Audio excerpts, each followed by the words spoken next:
more galactic species.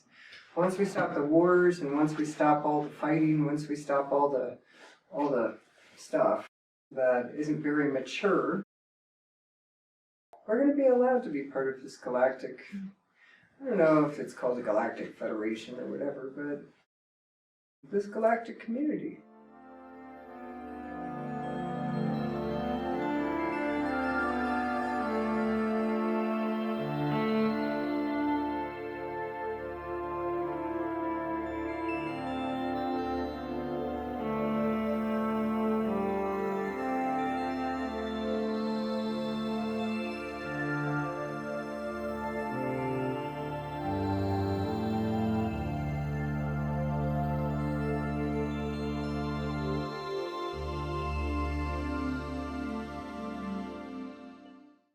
Anybody have a question about the universe or anything you want to talk about? Anything.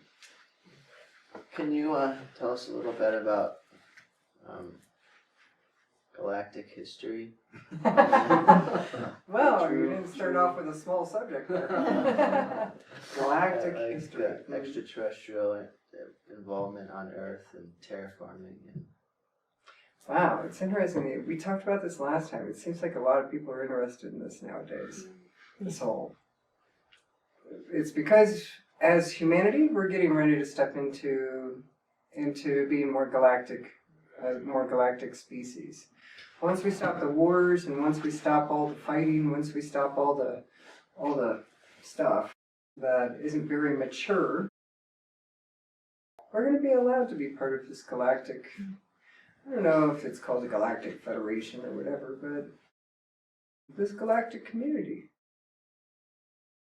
Right now we're still a pretty primitive species. And we're still killing each other, we're still having wars, we're still having poverty, we're still having some people be in different opportunity levels than others. That's not a species that's ready to be a galactic, part of the galactic community. However, this is about the 6th time around that civilization has been in this world, at least as far as science has been able to discover. Did you ever see this show called Snowball Earth by National Geographic? If you haven't watched it, I suggest you watch it.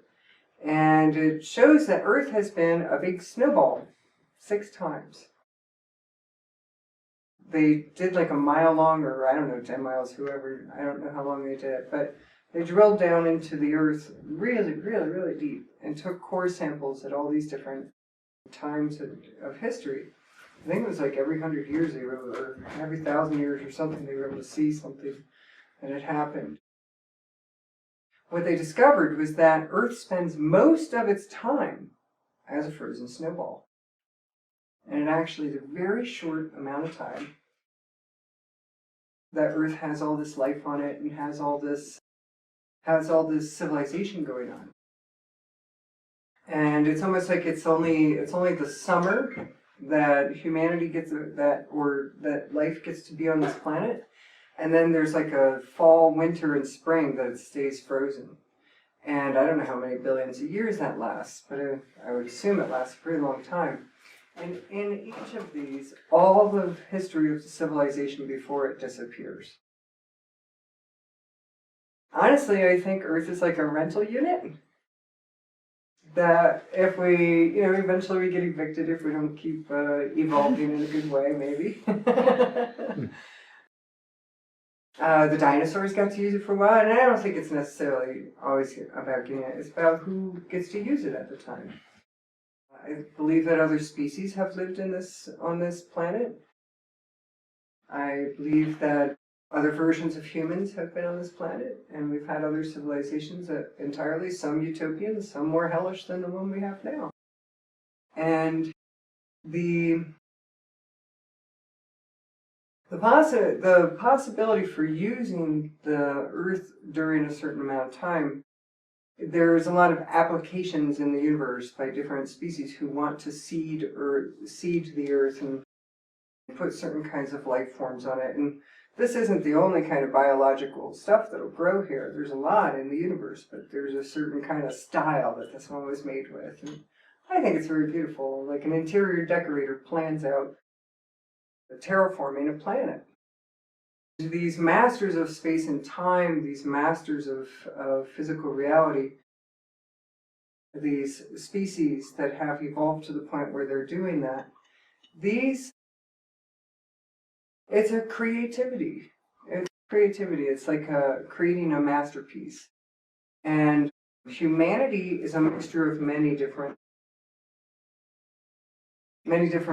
species and DNA. And this DNA, there is an attempt to create a vehicle that can hold more of God's consciousness and as much as possible. All of these vehicles, the extraterrestrial ones, the human ones, they're all being evolved to hold more consciousness. And the question is to see which can hold the most or how it can hold it, because sometimes it can hold it in different ways, different styles. Some realities actually move backwards in time. Some realities actually don't move in time. Some of them are just ever unfolding nows, and the consciousness is designed to walk in that kind of reality, or to understand that kind of reality. So, terraforming and seeding species, it's been happening for a very, very long time, and Star Wars was actually our ancient history, and there's been a treaty among all the species to not blow up planets anymore and to not have these kind of wars anymore, because it was destroying biological libraries. This was a biological library. This is a biological library. And when certain types of seeds or plants or DNA is needed, then it's taken from this and put in a different place. It's a place where you can start terraforming other places from. So I don't know if that answers your question. I kind of wandered off in a few different tangents there, but we're about to become a galactic citizen as a species. And that's why so many people are starting to think about that now. Thank you. I love talking about those things.